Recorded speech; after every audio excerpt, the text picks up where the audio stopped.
कतिको धारणा छ होला यहाँ बाइपास गर्ने बित्तिकै भनेको नयाँ मुटु नै फेरिने जस्तो कुरा गर्नुहुन्छ। नयाँ मुटु पाइसके मैले, होइन।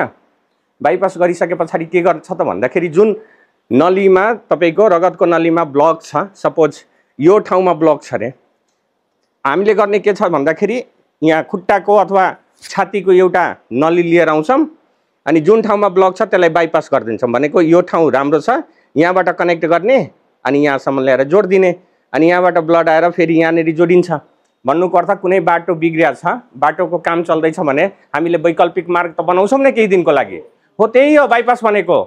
तर हामीले जुन नली ल्याछौँ त्यो नली भनेको तपाईँकै शरीरको नली हो, कुरो बुझिराख्नुहोस्। यदि तपाईँको मुटुको भित्रको नली यदि ब्लक पहिल्यैदेखि तपाईँको जीवनशैली यदि राम्रो छैन भने शरीरको जति पनि नलीहरू छन् सबमा बोसो जम्छ, एथेरोस्क्लेरोसिस हुन्छ।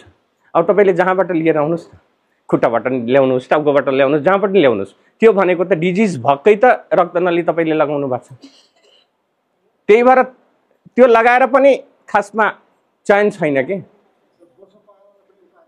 हजुर सुन्नुहोस् है, यो पनि एकदमै फ्रिक्वेन्टली मलाई प्रश्न, बोसो जमेकोलाई पगाल्ने उपाय, रगत नलीलाई चाहिँ ठिक पारिदिने उपाय त्यस्तो हुँदैन। सुन्नुहोस् है, हामीले जुन औषधि दिन्छौँ त्यसले चाहिँ भोलिको भविष्यमा अझै योभन्दा बढी जम्न नदिने हो। तर एकचोटि जमिसकेको छ भने लाइफस्टाइल परिवर्तन गर्नुभयो, केही हदसम्म त्यो पग्लेला। तर औषधि दिएर पगालेर एकदमै नर्मल बनाउने चाहिँ कहिले पनि हुँदैन। यदि कसैले तपाईँले भनेको छ भने त्यो गलत तपाईँलाई इन्फर्मेसन दिएको छ। त्यस्तो कुराहरूमा विश्वास नगर्नुहोस्। मुटु रोगबाट रक्षा पाउने एउटा मात्रै उपाय छ, प्रिभेन्सन, रोकथाम। रोकथामका पनि विभिन्न चरणहरू छन्। प्रिमोडियल प्रिभेन्सन भन्छौँ, अहिले त नयाँ कन्सेप्ट प्रिमोडियल प्रिभेन्सन आइसकेको छ। Primordial prevention, primary prevention, secondary prevention, tertiary prevention भन्छौँ के विभिन्न चरणहरू छन् प्रिभेन्सन अथवा रोकथामका। त्यही भएर यो प्रिभेन्सन नै सबभन्दा के हो त भन्दाखेरि रोग हुनबाट जोगिने उपायहरू।